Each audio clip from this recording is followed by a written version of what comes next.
After waiting for 4 years to take revenge, Barcelona today, finally, they were able to take revenge against Frankfurt. Barcelona secured a 10-1 victory over Frankfurt. This result feels like a small piece of revenge after their stunning European League exit to the same team 4 years ago.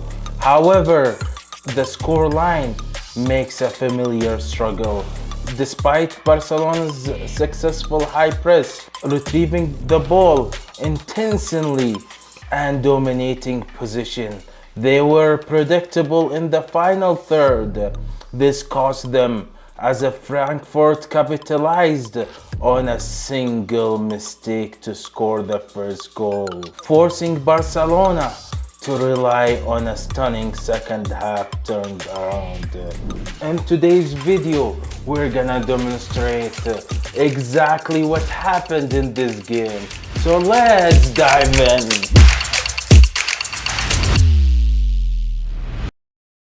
The first half was defined by Frankfurt defensive discipline and Barcelona trying to hold the position and apply high press. Frankfurt implemented a low block, packing the defense and midfield while depending almost entirely on counter-attacks and quick passes behind Barcelona high defensive line. Barcelona's response was a successful aggressive counter press, overwhelming Frankfurt's players when the ball was lost and leading to consistent turnovers. However, Barcelona's attacking pattern was predictable from Frankfurt. They struggled to turn this into meaningful chances. Their offense was often predictable, and the passes in the final third failed to destroy Frankfurt's compact defense. Even key pass attempts like Pedri's to Yamal in minute 35-40 were blocked due to tight marking. This forced low percentage shots such as Martin's beautiful chance when the keeper was able to save it. And here I want to take a moment. This is one of the reasons why Hansi Flick plays with Martin, because he's good with the long passes and short passes, as well as he's good with the shooting. He tries to find solutions like Inigo Martinez in the past. Despite the position, one single mistake from an individual, it was enough for Frankfurt to utilize this mistake and score the first goal. So let's explain this goal tactically. Frankfurt executed their counter-attacking plan perfectly. The sequence began with Yamal losing the ball on the right flank. Then Frankfurt quickly shifted the ball, and despite attempts by Martin and Baldi to block the shot, Knopf was physically advanced and powerfully scored the goal. This goal understood the risk of the aggressive overlapping roles taken by Barcelona's players. Here I want to clarify one point.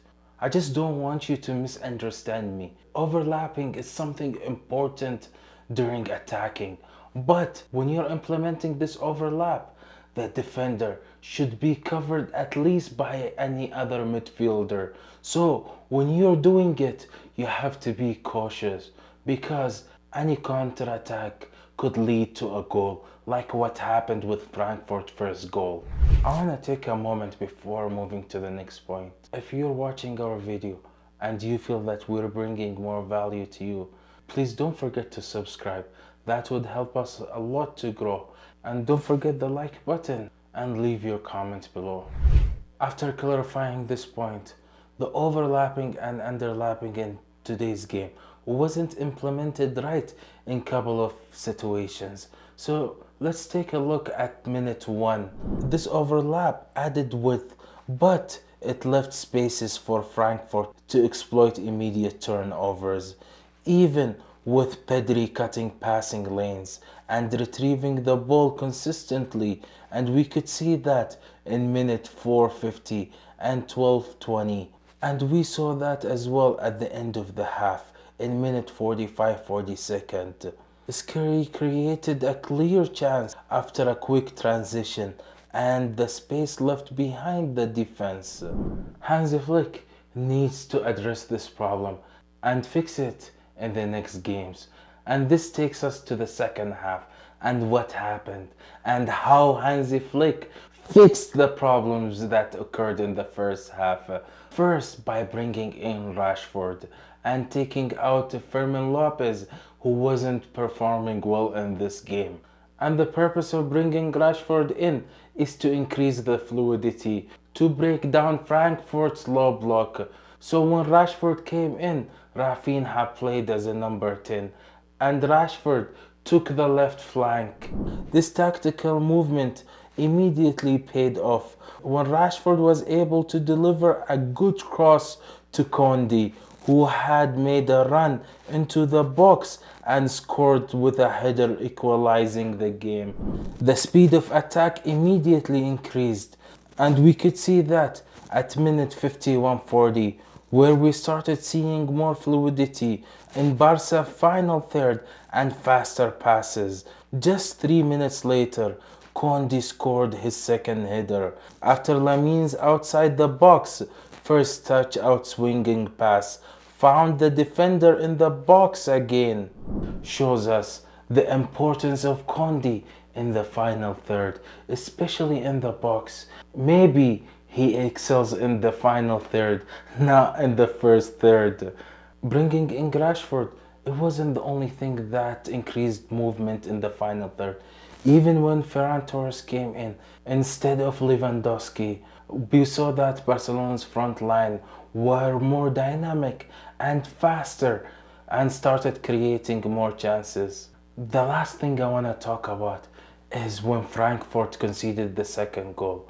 Yes, when they conceded the second goal, they had to change their tactics. So when they tried to attempt to attack, they left spaces behind.